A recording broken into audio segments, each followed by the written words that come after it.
Hey guys, it's Savannah Breimer, and I'm your host of the true crime podcast, Killer Instinct. Killer Instinct is the true crime podcast where we dive into all things true crime. We talk about unsolved cases, solved cases, cold cases, and serial killers.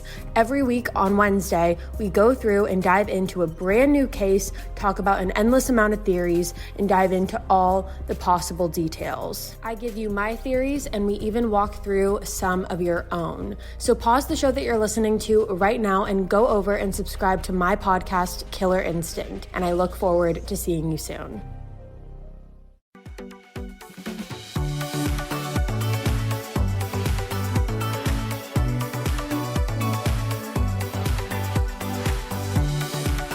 Hi, everyone, and welcome back to Working Girls. I'm Trinity the Tuck.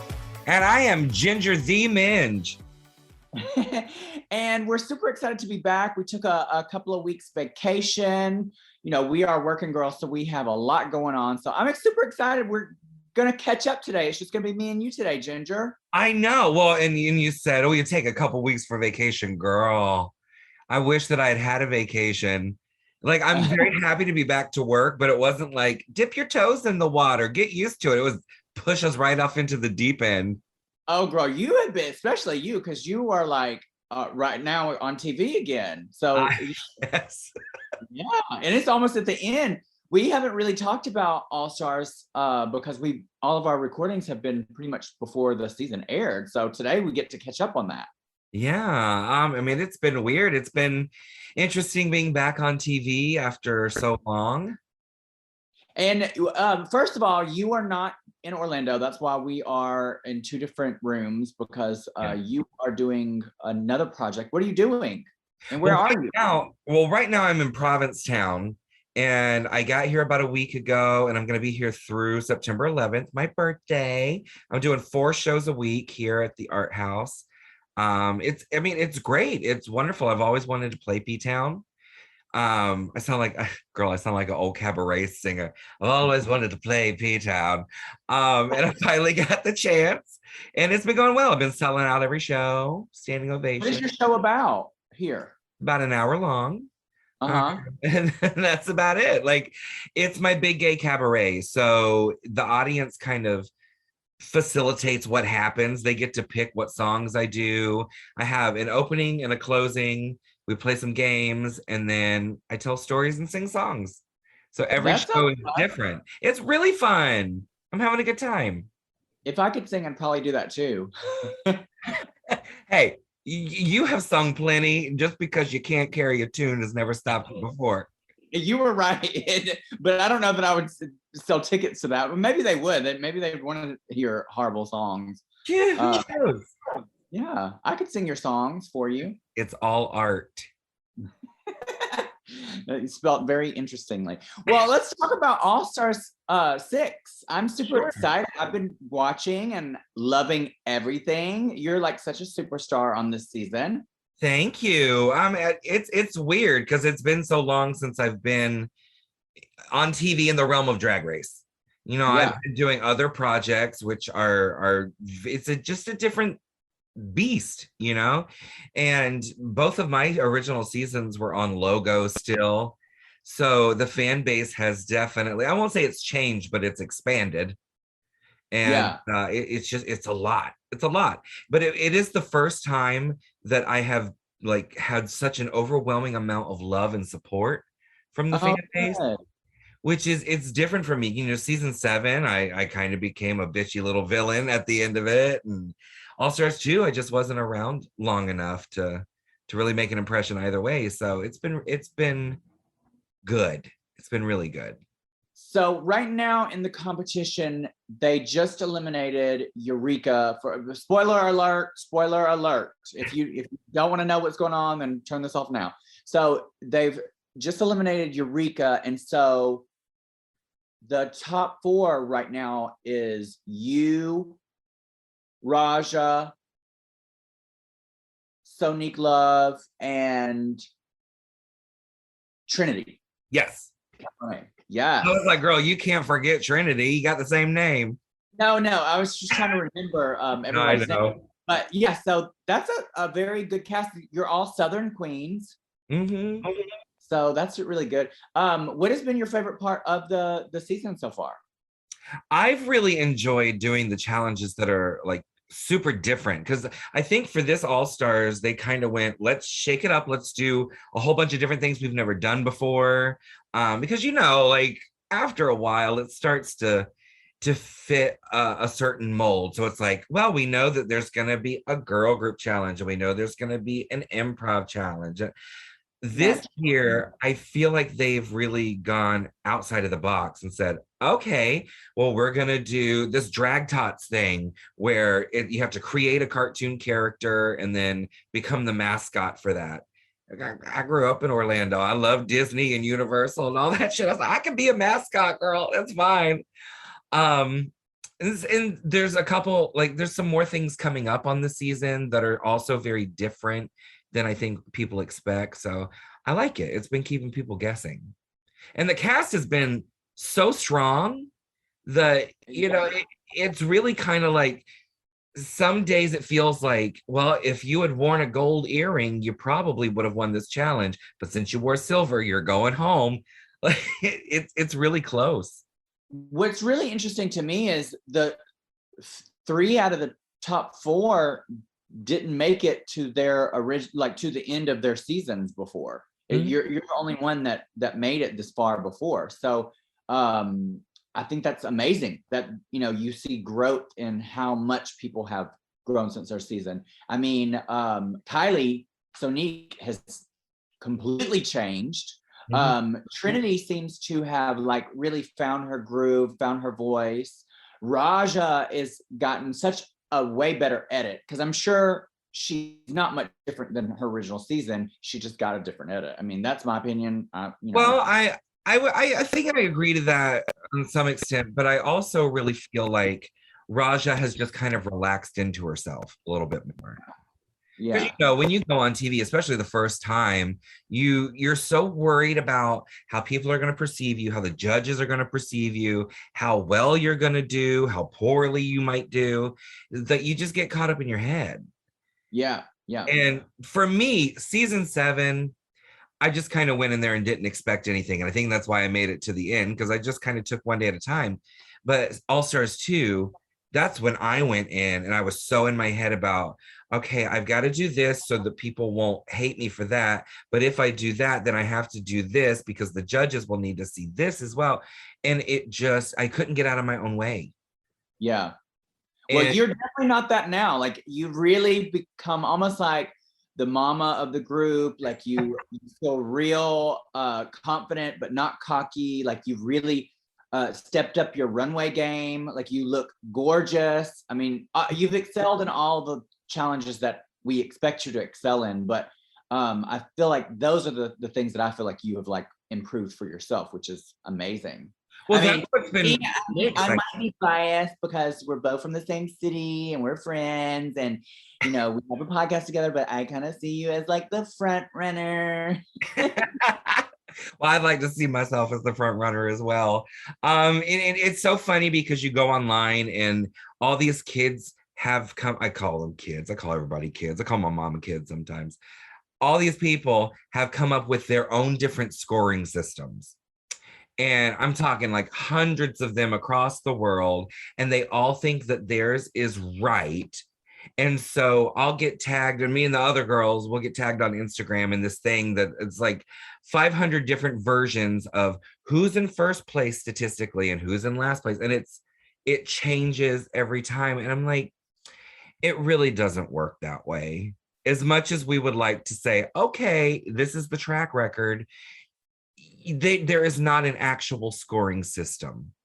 So yeah, All Stars is just a different game in the end anyway. I mean, the show in general from season 9 on changed. So mm-hmm. To get to the top 4, it kind of was what your track record was, and then after you got to the top 4, it's almost like what you did through the season didn't matter, because it's all lip sync. I don't know what's in store for y'all's finale, but that's kind of how it's been with other All-Stars and from season 9 on. So I think people should just enjoy the show instead of like trying to predict based off of their track record. Because in the end, I mean, you have people like Evie. I think Evie only won a single episode. She just won one episode, one challenge, and won the whole thing. So you can't really base it off of track record, like wins and stuff. Well, and as much as I would like to sit back and go, okay, I know that I've won 2 mini challenges, and like I won the reading challenge, was like the biggest mini challenge you can win. I won 2 of those, 2 challenges, and I'm the only one that's won both of my lip syncs at this point. So like I would like to sit back and go, I'm in a great position. But we've seen it go any kind of way. You never know what the finale holds. So I'm excited. I'm just excited as everybody else to see how it's going to shake out. Is there anything that hasn't been shown that is like a little tidbit for the fans to know about? Yes. Yes. What? Tell us. Yes. I am so surprised. We were talking about this in our little group. We were all a little surprised that on this past episode, the Drag Tots episode, they didn't show the fact that Kylie broke all of our sewing machines. She broke all of them. She started with hers and it just went boom, boom, boom, boom, boom, boom, boom. She's like, oh, I have the bad machine. I have the bad machine. Can I use yours, Eureka? So she went over and girl, 5 minutes later, we hear boom, boom, boom, boom, boom, boom. Breaks Eureka's machine. So then she goes over to Trinity's machine, boom, boom, boom, boom, boom, breaks that one. Finally comes over to mine, and I had the only working machine in the room at that point. So like Raja and I kept switching off and sharing it. And girl, what you know it, she comes over and just boom, boom, boom, boom, boom, bust that machine too. How does she break all these machines? Was her fabric like, was it sequin or something? No, Mary, it was spandex. How do you break machines on spandex? That's like the easiest fabric to sew. It is, but I also feel, I mean, you know that those are old rickety crickety sewing machines that are there. They're not the best in the first place. The needles are old. Some of them are gunked up from all that sequin dot fabric. But also, if you don't have a basic knowledge of sewing, you don't know, like I like all of mine was that real thick sequin on velvet. So I had to really adjust the tension and this, that, and the other thing to make it go through. But if you don't readjust that for a different fabric, that fabric just started slinging through that machine so fast, it was pulling it into the foot and just gunking it up. So they dug up one more that we all had to use to share to finish our outfits. But it was so funny. And I don't say that to like shade her. I just thought it was really funny. Yeah. And I was surprised they didn't show it because it was such a big thing in the room. Was there any eliminations that were really shocking to the cast, like that y'all didn't think was going to happen, but did? Well, I think Jan's elimination was, it was so shocking. And I know it was a split decision. So like some people thought Jan should go home. Some people thought that Pandora should go home. Whatever, that wasn't the shocking part. The shocking part was that for the first time ever, it was a tie. And none of us knew how that tie was going to be broken. We didn't know if they were going to make them lip sync for their lives. We didn't know if they were going to make us all revote or anything. So all of a sudden, RuPaul goes, well, according to the rule book, which P.S., where's this rule book? Where did it come from? Because I would like to read a copy of it before I compete, please. She said, according to it, reverts back to the top all-star. And girl, that's the bullshit she just made up on the spot, bitch. Well, Trinity thought she was free and clear and didn't have to make her decision. So she had stepped to the back of the stage and she was bitter as cat piss that she still had to come up and make the call. Well, I don't know why she would be mad, because if you eliminate that person, then, you know, they're gone. So, you know, the person that would be mad is gone. So the person you save would probably be on your side for the future. Well, yeah, probably. But I don't know. I think she seemed to have more than anybody else an issue with the voting every week. Yeah. Like it bothered all of us. Nobody wants to do it. You've been in that position. You don't want to do it. You don't want to be the reason that somebody's dream comes crashing down around them. But it is a part of the job. Yeah. If you sign up to do the job, you have to be comfortable with all aspects of it. Even if you don't like it, you got to make yourself comfortable with it. So every week she would just kind of like be mad that she Yeah. had to make this decision. And it really just kind of fucked with her head a little bit. So I think in that moment, she was like, okay, I'm out of this equation completely. I'm going to step to the back and let it go. And Yeah. then she got called back up. 15 minutes could save you 15% or more. My dad used to say that. Sure, yeah. It's from Geico. Yeah, whenever I would ask my dad for life advice, he'd sit me down and say, son, 15 minutes could save you 15% or more. And look at me now, a well-adjusted adult with a drawer full of plastic bags I'll never use. Okay, I'm confused. Was your dad a licensed Geico agent? Nah, he was just a real good dad. Geico. 15 minutes could save you 15% or more. Yeah, I can relate to that because I'm not really an emotional person too much. Like I don't really cry a lot, and in my journey through Drag Race, I haven't cried too much. But for All Stars, I won the first challenge. You don't really know how it feels until you're in that position, and it's completely different feeling than Rue and the judges picking who's in the bottom. Like it's just completely different, and you know, that having to pick between, at the time, my friend, which was Farrah, and then my other friend, which was Jasmine, you know, picking and not having a track record to go off of to make you feel a little bit better about, okay, well, I'm making the right decision. You know, you just have to just go with what you think. And it's kind of like, it makes your stomach turn. It definitely is something, like you said, like ripping somebody's dream away from them, you know, it sucks. So I hated that part, but you're right, like it's part of the game, and if you want to be on All Stars, you now know that that is definitely a part of the game. Yeah. Well, and like when I eliminated Scarlett, I put a lot of thought into that. And to me, it was the only fair decision, because people were like, how can you say it's the only way you can sleep at night? Because it was the only fair thing to do. Kylie had been in the top. She hadn't won anything, but she'd been in the top. And Jan, even though she had been in the bottom before, had just won the week before. Whereas Scarlett had just been safe all the way through.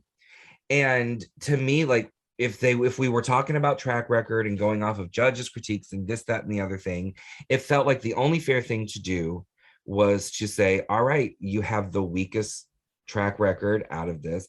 And she wasn't on a team with me. So like, I saw how hard Jan was working to try to fix these things the judges were telling her.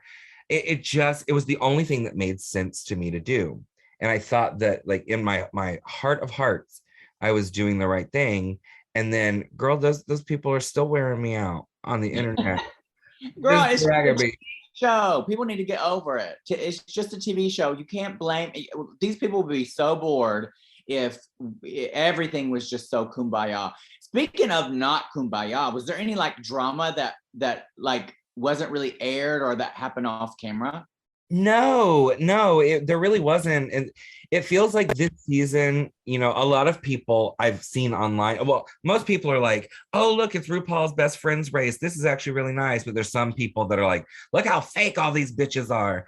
No, what I think a lot of people don't really take into consideration is that this season is so unique because of the way it was filmed. Like, we were at the height of a pandemic. At this point, we had all been locked up in our respective homes for months and months and months.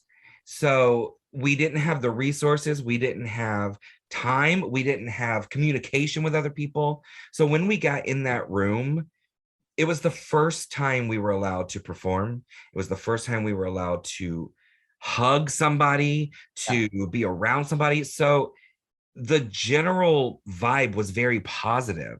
Yeah.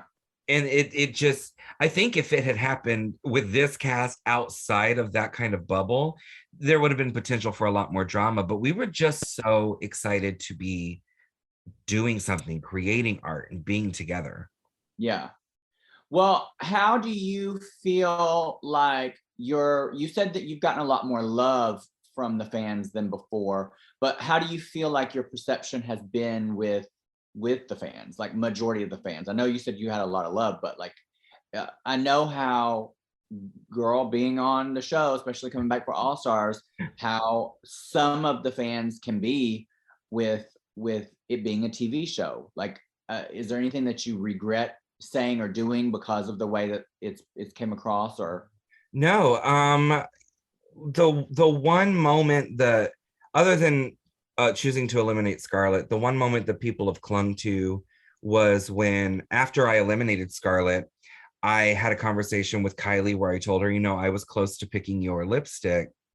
And it wasn't shown in full context. So it does seem kind of like I was coming for her, or trying to get in her head, when she'll be the first one to tell you the continuation of that conversation was, I would almost pick your lipstick, but when you came to me with all of that passion, I saw how much you wanted to be here. So I'm only telling you this because I want you to take that same feeling and take it into the next challenge. Because once you do that, once you take what you feel in here and put it out here for the world to see, you're going to be unstoppable. And that was the full conversation. Yeah. But it's also just not that interesting, you know? So it ends up on the cutting room floor. That's the thing, is that people need to realize that the show, it's a reality show. It's more of a reality show. And when I say reality, it's in quotation marks. It's a produced show. So even more so than a competition, it's not like a pageant. Like, most pageants, you have a point system. The person with the most points wins. That's what it is. This is a produced show. They have to have a story that they tell about each character that's on there. That's just it's a TV show. They have to. Like, there's no way getting around it. And so people just need to enjoy it for what it is. You can't be mad at the characters that are on TV. They're characters. They're not necessarily the full representation of each person in real life, because it's a different situation. It's a competition. It's also edited, and that's just what it is. And there's nothing wrong with it. And you can be mad at the characters on TV, but that doesn't mean that it gives you the right to attack the people that are behind those characters. Right. Personally, because it just, like, one of my favorite shows ever, and I get shit about this all the time, is Dance Moms. I loved Dance Moms because those bitches were crazy. The kids were so talented, and I love that part of it. But also on the complete opposite end of that, the moms were insane. And Abby Lee Miller was the ringleader of it all. And I just remember going into fan groups and stuff. And this is way back, like before I was even on Drag Race the first time. I would go through fan groups and see the things that people were saying, not only about these women, but to them. And then it would like trickle down to the kids, these little girls that were on this dance show. And it took my breath away, because I was like, why would you take time out of your day to go and tell this person something about them that A, if it's true, they already know that, and B, doesn't concern you at all? Yeah. And so I think that's what has helped me get through all of this over 3 seasons. This season, it's been very interesting, because it's like, when I don't win a challenge, the fans attack me and they're like, girl, why aren't you winning? Or you should have won, or da da da da da da. And then the very next week I could win the challenge and they go, you shouldn't have won. This person should have won. Like, why are you at? So it's a damned if you do and damned if you don't kind of situation. Yeah, I mean, that's pretty much how it is, I think, with everyone. I think that there's very few girls that get through the Drag Race experience unscathed. I don't think there's probably anybody, really. I mean, everybody goes through it. So it's definitely something that makes you wonder what the hell is wrong with some people. Like these trolls that are doing that. And it's not the majority of the fan base. I mean, because you really have a huge following. You know, we all have a huge following. So it's not our supporters. It's the people who are trolling. They have to wait way too much time on their hands to go out there and spread rumors and hate and all this stuff without facts, or, without context, or just because they just want to be assholes. Yeah. So it is kind of crazy. I did a podcast with someone from the UK yesterday, and they asked me, how did I handle going from not being famous to being famous with dealing with social media and stuff. And it's, nobody can prepare you. That's what I told them. Nobody can prepare you for getting in this kind of situation, because when we're not doing anything really different than what we did before Drag Race. We're doing drag. That's what we did. You did it for years and years and years. I did it for years and years and years. And then we get this platform that's something much, much larger, and we're still doing the same thing we were doing before, but you can't say the same jokes that you said, in your shows when people were coming and laughing. You can't, do this and you can't do that. And if you're yourself or doing something that's not really politically incorrect, they're still going to come after you, because it's just part of it. But there are so many positive things for being on such a large platform, and I'm super grateful for what we've done. And girl, you're in the running to win. I mean, I don't know what's about to happen, but I don't either. That's the other funny thing, and I know that you've been there before, is that people will come up to you and be like, did you win? Did you win? Come on, you can tell me if you won. You're like, I don't know. Yes, you do. No, I don't. We don't know until it happens. Yeah, you don't know, because they filmed multiple endings to the finale. I don't know if that's what they did for you, but in my experience in the seasons that I have done, they've filmed multiple endings, so you really don't know until the episode airs. And they haven't had a big girl in the US win. No. So that would be a first. My name is Trey Kennedy. I'm a comedian and content creator, and my podcast, Correct Opinions, is the weekly comedy podcast you need, hosted by myself and alongside my co-host Jake Triplett is my name. And here on Correct Opinions, we talk all things comedy, from our viral videos to us performing stand-up across the country to roasting anyone and everyone across social media. We have the correct opinions when it comes to stupid gender reveals or over-the-top crazy white baby names or whatever new trend is annoying us that week. You should subscribe to Correct Opinions. Free to listen and subscribe, so pause your show, go now subscribe wherever you listen to podcasts to the Correct Opinions podcast. I will say that as I inch closer and closer and closer to the finale, I have noticed that what happened to me on season 7 with the majority of the fan base is starting to trickle in again. As far as like, people are, now that they see me as a threat for the crown, they're starting to let their fat phobia show. Oh, they're starting to come through and be like, you don't deserve to win. You shouldn't have won any of your challenges. You didn't deserve to win the reading challenge. You didn't deserve this. You shouldn't even be back. Da, da, da, da, da. And when people call them out and ask them for a reason, it's always something to do with, I hate that fat bitch, or that fat bitch should go home. It's always something about my weight. Yeah. So it's like, well, that really kind of says more about you than it does about me. And these trolls, I feel like unless you are like one of the very young, early 20s, pretty skinny white girls, they're not interested in you. I mean, like I'm skinny, but like, and I'm white, but I'm not young.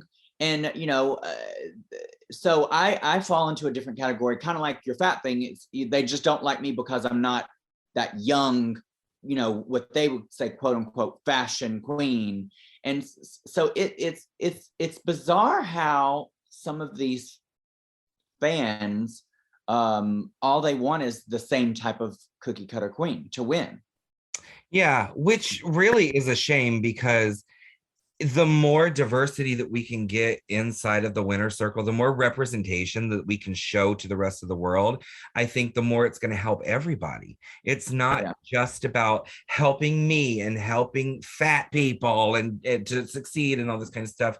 It's about showing that, particularly in America, where we're supposed to be the land of the free and diversity and this, that, and the other thing, it goes to show you that no matter who you are or where you're from or what you've done, you too can grow up to accomplish your goals and live your dreams and be successful. That's what America is. It's like the land where you go to dream and make things happen. If you don't win, who do you want to win? Nobody. Cancel the rest of the season. Burn the footage. Yes, bitch. Yes, that's a good answer. Fuck all these. In all honesty, I wish that they hadn't done a tie up to this point, Miss Thing, because I feel like all like the people who make it to the finale are worthy of winning for one way or like one reason or another. And I feel like in a season where it was so difficult just to make the season happen, it would be nice to reward several people as long as it's not splitting up the money. Now I know, like, don't tell us what it is, but is there any like anything else that's gonna happen that's a twist that we aren't expecting? I don't know, because I don't know what you're expecting.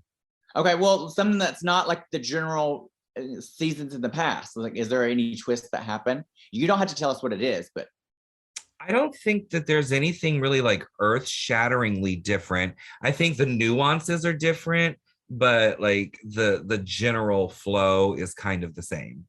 okay. All right. I'm excited to see what this finale is. I am too. No, I will say the finale, the overall vibe of the finale is different than any of the like the All Stars finales in the past. Oh, Just a little, like the vibe of it, not the overall, but it's fun. I like it. who were you closest to on the season? You know, it varied from week to week. Okay. Because when you're in that room, you know, some weeks you're working one-on-one with somebody and you get really close, and then the next week you work one-on-one with somebody else and you start to build that relationship. I think overall I was very close with Kylie, with Raja, with Trinity, which it's weird to say that, you know, knowing that now we are in the top 4 together, but I think that that's because the 4 of us, we really communicated well. We really like had each other's backs. We were helpful.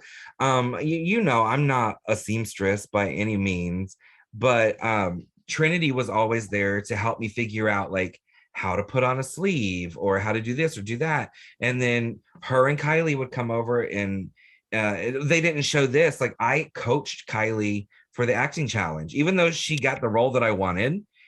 I sat there and I told her, I was like, so this is kind of what you need to do. And you got to tap into this and make sure you watch your diction, but keep the inflections up. And so we helped each other. And I liked all of them. I did not expect to get as close to Eureka as I did. Oh.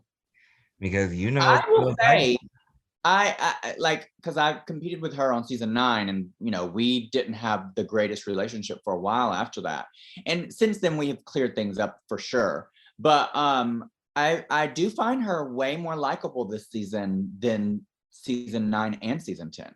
Yeah. She's way more likable. What I think it is, what I find, and this is just my observation, and it could be wrong, but it's just my observation. I find when people get that recognition that they need, that they're doing good with, it could be outside of Drag Race or in Drag Race, whatever that is, when they finally get that recognition, and it kind of makes them sit back and be like, okay, I'm okay now. I don't have to like just be raw. Yeah. And I think that's what's happened to Eureka. I feel like she has her HBO show, and you know, she's went through the motions of all this other stuff, and has kind of like gotten comfortable with herself since season 10. And she's just a different, at least from what I gather, I haven't worked with her too much, but on the show she just comes across way different, which I love. I'm so happy for her. To me, she's very much the same as she always was, but in a very natural way. Yeah. Like I said with Raja, she just kind of relaxed into who she was, and she's okay with that. And I think that happened for a lot of us. Like a lot of people are talking about me this season being like, they said it is still kind of the same Ginger, but you just seem like you're having fun. You seem like you're so likable this time. And it's because I like myself better than I did all those years ago. And B, I learned that people are not attracted to inauthentic people. So if you're not just kind of being yourself and doing what you do, and living your life earnestly, nobody's going to give a fuck. Yeah. And so I went into this one just bound and determined to have a good time, because All Stars 2 season 7 was a great experience. All Stars 2, worst experience of my life. Literally, like, made me suicidal. I talked about it on the show, and they didn't air that, but somebody had asked me why I came back, and I said because I have to be able to release that trauma from All Stars 2. It was a very traumatic time for me, a very traumatic experience. And I refused to allow that to happen again. So I went in and I was like, I'm just going to be me, and I'm going to have a good time, and I don't give a shit what anybody else says. Yeah.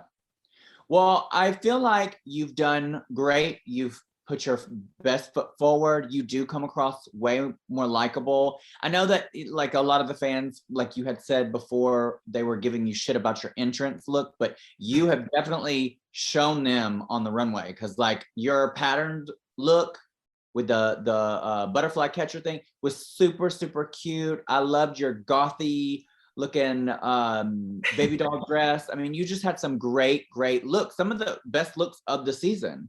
So I think that you've really shown who Ginger Minj is. And I mean, you've proven yourself outside of the show, and you're an accomplished actress, singer, comedian, back page solicitor. Well, and that's another thing that, like, my previous seasons, I got into drag because of theater. And in theater, you don't handle your costumes or your makeup or your wigs, like somebody else does that for you, and you just go and perform. So when I went and did season 7, I had no money at all. So we did the good old community theater and went down to every thrift store and raided everybody's closet and started cutting stuff up and putting it together. And even if I didn't like things, I was like, well, they know better than I do because they design costumes. So when I got torn apart for wearing those things, I didn't give a shit, because it's like, I didn't design it. I don't care. All Stars 2, same thing. I put all my faith and money in designers and had no say in it because I didn't trust myself, and it ended up backfiring on me. So this time going in, I was like, I haven't been working in months, so I have no money. I have to get resourceful again. But I also just want to do things and wear things that I like, that I think are fun and happy. And we did that, and it has really paid off. And again, I think it goes back to being like just authentically you. If it's a representation of you and your art and how you feel and what you're putting together, I think people are more open to it. There is a shit ton of drag race franchises that are coming out. You're in the midst of your season, which is also 6, which we have, I think, 2 more episodes left. I'm excited to see who wins. Hopefully you. Hopefully and then, me. Yes, hopefully you. And then they've just filmed 2 other franchises. Canada's coming out. Spain, Australia. Holland just started. Holland. They just announced the Philippines, which is so bizarre because they announced the Philippines drag race right after Manila had announced something called Drag Den, which is a drag competition. So I'm interested to see how that's going to play out, with a drag race queen hosting a non-drag race franchise. Well, a non-drag race competitor. Yeah. Because like it would have been different if I think like, oh, there's no Drag Race Philippines, so it makes sense that they're doing their own thing and they're using a Drag Race girl. And now that they've announced that during Drag Race Philippines, it's kind of pitting them against each other. So, which is weird because I don't know for sure, but Manila announced hers way before. Wow. So like, I don't think Manila really probably knew that they were doing a Drag Race Philippines. Oh, I mean, I guarantee you neither of like World of Wonder and Manila, neither of them knew the other was planning the other thing. Sometimes things like that just happen.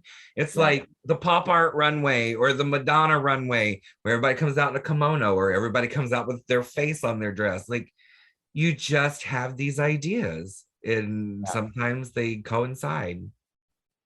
So crazy, so crazy. Mhm. What is your favorite season of Drag Race ever? Season 5. Why? I think season 5 is the perfect season because there, first of all, I knew every girl that was on that season except for Jinx at that time, but I knew of her because of theater. We had both played Hedwig and Hedwig and the Angry Inch around the same time. And that's another one where the fan base is very, very vocal. Oh, wow. So I kind of knew who she was, and I was excited to see her. But I knew I was there for all the drama between Alyssa and Coco with Miss Gay America and all that. Um, I loved Detox because we worked together in Orlando for so long.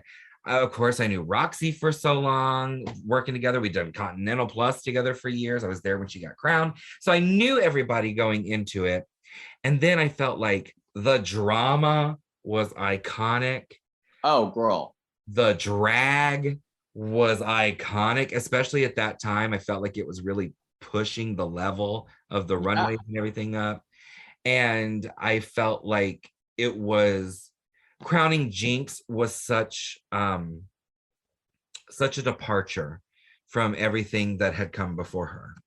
Yeah. I mean, you're right. It was like one of the most iconic seasons ever. I also think All Stars 2 is one of the better seasons of Drag Race where it gives you unexpected twists. It was also a new setup than we've seen. The drama was real for that one too. And I wasn't there for that mostly. I mean, I wasn't there either, but just as a viewer, it was really, really good. I loved that season too. I mean, they've all had like their moments, but yours All Stars has been great. I'm super excited to see the last couple of episodes. I want to know what the hell's going on with this twist with what's about to happen, the game within a game. And I guess we're about to find out this coming week or this week in a couple of days. Week. The only thing that I'll say about it is it knocked me on my ass because I didn't realize there was a game within a game. You know, none of y'all that was still in the game did. No, well, and Rue came out at the very first time she walked into the workroom. She was like, this year it's a game within a game, and and just kept rattling shit off. So it didn't stick in my head. I wasn't like, oh, a game within a game, huh? What could this be? I thought these bitches were packing their bags and leaving. Wow. No. Oh, you just gave us a clue. No, I mean with the game within a game. Well, girl, everybody gets a chance to play a game. Ooh. But I thought they were all like, as they got eliminated, they would pack up and leave and do all that kind of. No, they surprised all of us. Well, I am super excited. Good. I'm really excited. So you're gonna be in Provincetown for how long? I'm in Provincetown until my birthday, September 11th, which is a week after the crowning. So either come and see my show to console me or come and see my show to celebrate with me. Either way, just come and see my show. Yeah, I was going to say this should be out before then. So please go get your tickets if you are in P-Town or going to P-Town or make a special trip to see her in P-Town. Are you doing meet and greets or anything? There are VIP meet and greets after the show. It's being done in a very safe, very distanced way, but everybody still gets the good old Ginger Minge experience. They get the conversation, the picture, all that good stuff, but we make sure we keep everybody safe. Is there any other major projects that you can talk about right now that are coming out? Sure. So I just filmed a Christmas movie, which will be coming out, of course, around Christmas. It was really fun because we were filming it in LA in July and August. So we're like out in 110-degree weather, girl, pretending it's chilly outside with our sweaters, our puffy vests, our scarves, our earmuffs, and all that kind of shit. Oh my God, you had to have been boiling. We were, and then they would call cut, and people would run over and just sop up all the sweat, powder us down, and go, quick, roll again, roll again. But it was really fun. And then my new album comes out. My first single drops not next week, but the week after. So the You week just came after out with an album. I did, but the first one was just kind of like a fun thing. I wanted to release some club music so that when I go to clubs, I have something I can dance around to. But this next one it's a country album. I've been working on it for a while. It's really good. And when I say it's country, I mean it is country music. It is not drag queen attempts to sing country music with some We're kind talking about like Tammy Wynette.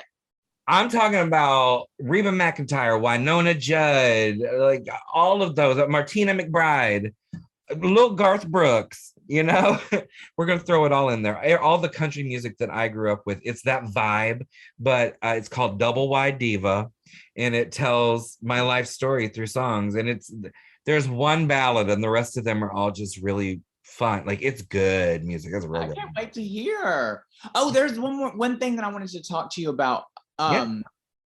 So am I crazy? Yes. You had a song on your last album that you just released recently, and Kylie has a song with the same exact name. How did this happen? Did y'all know that was happening? Was that just a coincidence? Well, we knew it was happening before it happened, but it was another one of those like World of Wonder versus Manila things where it was the same idea that just kind of happened separately. And then when I released my album with Do It Like Dolly on it, Kylie was like, hey girl, just so you know, I wrote a song and I recorded it. We're doing a music video and everything, and it's called Do It Like Dolly, and I don't have time to change it. Do you mind? I was like, I don't give a shit. It's two different songs. We obviously have two different styles. So I think that they can live side by side. I think you can listen to both. If you like one, you'll love the other. Like just go. I thought that was just so interesting that like the name Do It Like Dolly is just not very common. I'm like, what are the odds that two drag queens in this same exact season come out with Well, here's the gag though. I recorded that song 4 years ago. Oh my gosh, wow. Because most of this album has been, of this past album, the Gummy Bear album, the majority of it was recorded a couple of years ago. And then I added a few things and like freshened up some of the tracks before we released it with the beginning of the season.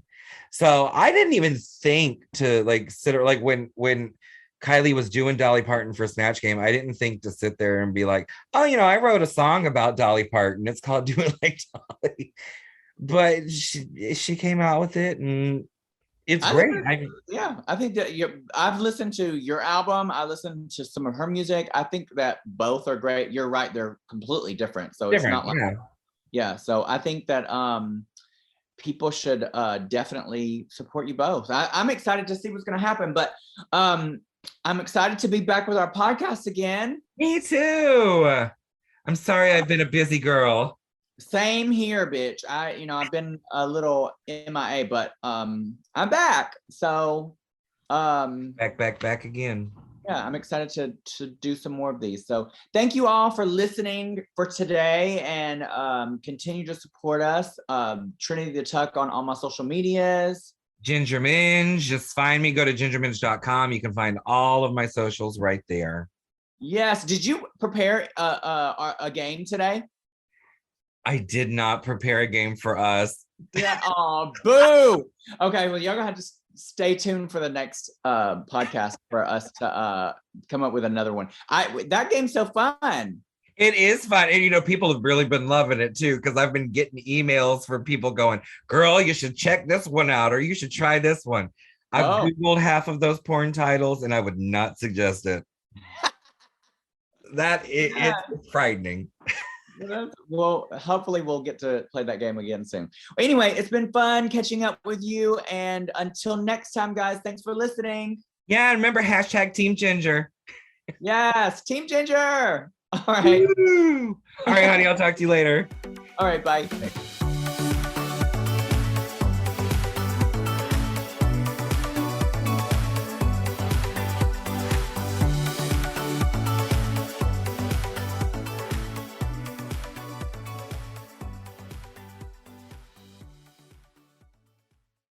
15 minutes could save you 15% or more. My dad used to say that. Sure, yeah, it's from Geico. Yeah, whenever I would ask my dad for life advice, he'd sit me down and say, son, 15 minutes could save you 15% or more. And look at me now, a well-adjusted adult with a drawer full of plastic bags I'll never use. Okay, I'm confused. Was your dad a licensed Geico agent? Nah, he was just a real good dad. Geico. 15 minutes could save you 15% or more. When it comes to working at Geico, our best advocates are our employees, like Maxine. But since she is so focused on growing her career, we hired an actor to read her story. At Geico, I love mentoring the new associates to help them make this a career and not just a job. And with new opportunities and job stability, Geico has been helping people grow their careers for over 75 years. The only downside, she still hasn't met the gecko. Where are you, fella? Ready to start your career, Seattle? We're hiring claims agents. Apply online today at geico.job/Seattle. Whatever you're funny, Peacock's got it exclusively. Stream classic sitcoms like The Office, Parks and Recreation, and 2.5 Men. Plus, catch Peacock original comedies like AP Bio and Saved by the Bell. For all your exclusive comedy faves, go to peacocktv.com and get started.